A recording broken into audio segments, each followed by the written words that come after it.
Pemirsa, selamat Hari Batik. Apa kabar Anda? Saya sudah pakai batik hari ini. Ayo kita rayakan, Jason. Iya, ini kan budaya Indonesia yang harus kita lestarikan. Semoga nanti dalam segala aktivitasnya bisa menggunakan batik seperti Valen atau mungkin aksen batik seperti saya. Jadi biar kita ramai lah. Dan kalau perlu diramaikan di media sosial juga ya. Sama seperti yang satu ini, ramai juga sedang diberitakan. Karena ada kilang Pertamina Dumai itu terbakar, pemirsa, hari Rabu malam dan sempat menimbulkan ledakan besar sampai mengakibatkan warga di sekitar kawasan operasional kilang itu jadi panik. Ya, kita lihat pemirsa, inilah kejadiannya di mana kobaran api dan kepulan asap tinggi itu keluar dari dalam kawasan operasional kilang sehingga membuat warga itu sempat panik berlarian keluar rumah. Dan bahkan beberapa dari warga ini mengevakuasi anggota keluarganya ke tempat yang lebih aman. Memang akibat peristiwa ini beberapa warga sempat shock dan sementara warga yang mengalami trauma berat langsung dilarikan ke RSUD Dumai ini guna penanganan yang intensif. Nah, Manajer Communication PT KPI Dumai, Agustiawan, menjelaskan kalau kondisi kilang sudah bisa dikendalikan saat ini. Sementara itu pihak pemadam fokus untuk melakukan pemadaman dan juga pendinginan ini ya. Coba ya kita lihat, kemarin malam itu kondisinya seperti ini. Banyak warga yang datang karena kaget biasanya. Panik begitu ya.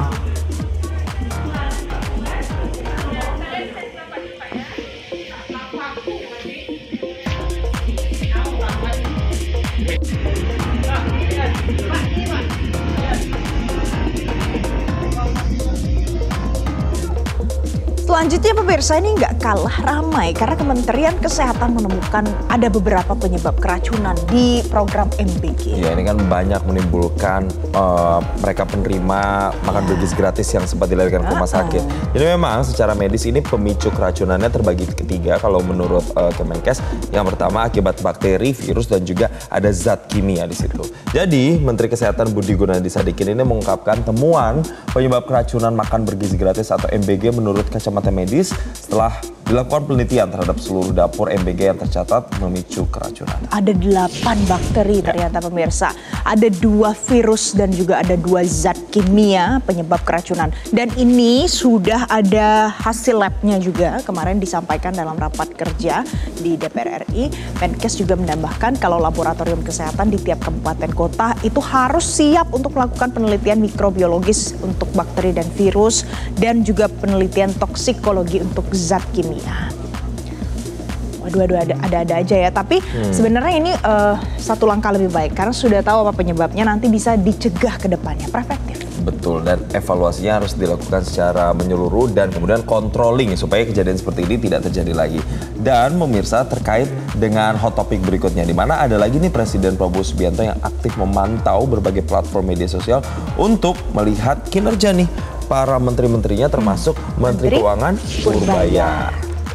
Oke, jadi fakta menarik ini pemirsa diungkapkan oleh Menteri Keuangan Purbaya setelah ia melakukan pertemuan penting dengan Prabowo Subianto di Istana Presiden hari Selasa 30 September 2025. Nah, menurut Menteri Purbaya, Prabowo tidak hanya memberikan apresiasi saja kepada kebijakan yang sudah diambil Kementerian Keuangan.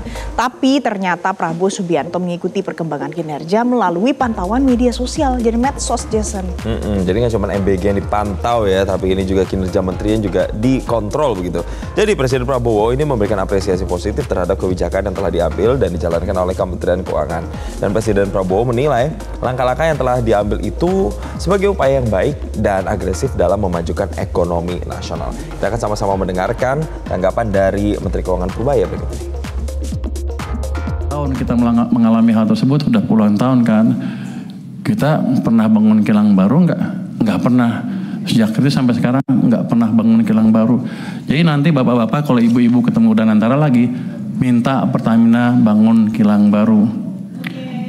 Saya pernah waktu saya di Maritim, saya pernah tekan mereka tahun 2018 untuk bangun kilang. Mereka janji mereka akan bangun 7 kilang baru dalam waktu 5 tahun. Sampai sekarang kan nggak ada satupun. Jadi bapak tolong kontrol mereka juga.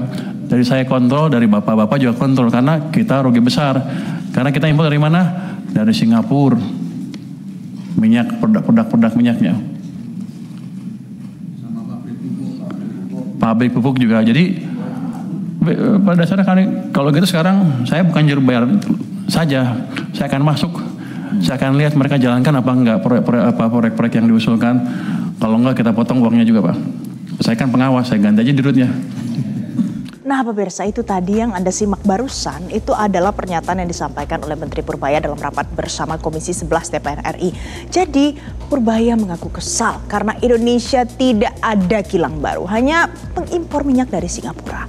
Ini dikatakan Purbaya soal Indonesia ini banyak sekali mengimpor jenis solar dari Malaysia, dari Singapura yang nilainya tidak tanggung-tanggung sampai puluhan miliar rupiah, jajan besar fantastis. Betul, jadi nilai impor yang besar itu membuat subsidi pemerintah meningkat nih dari tahun ke tahun. Dan Menteri Keuangan Purbaya mengaku telah menawarkan kepada salah satu BUMN, pemerintah akan mencari investor lain dari Cina untuk membangun kilang. Dan sebelumnya pemirsa, pemerintah ini telah merencanakan pembangunan kilang di berbagai wilayah memang, dan tercatat ada 18 proyek kilang dan tangki minyak yang akan berdiri dari Aceh hingga Papua. Tapi memang proyek ini nantinya akan diserahkan kepada Danantara.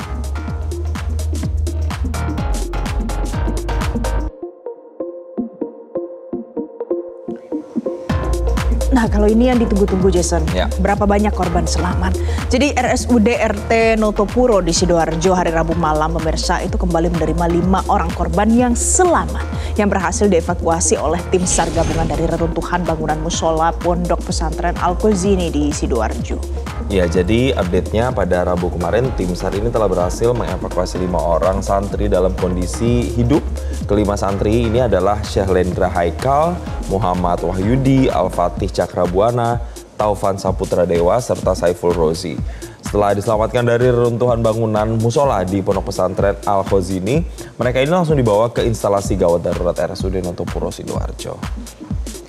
Nah ini kondisinya pemirsa pada saat ada 5 korban selamat yang dibawa langsung oleh tim SAR gabungan di rumah sakit. Nah orang tua korban menyaksikan evakuasi penyelamatan anak-anak mereka. Diliputi dengan rasa haru. Salah satunya Abdul Hanan yang merupakan orang tua dari Al-Fatih Cakrabuana yang menjadi salah satu korban dari kejadian ini. Jadi dengan demikian total RSUD Notopuro Sidoarjo sudah menerima 45 korban dengan rincian 30 korban sudah pulang, 2 korban meninggal dunia dan 13 korban lainnya masih menjalani rawat inap.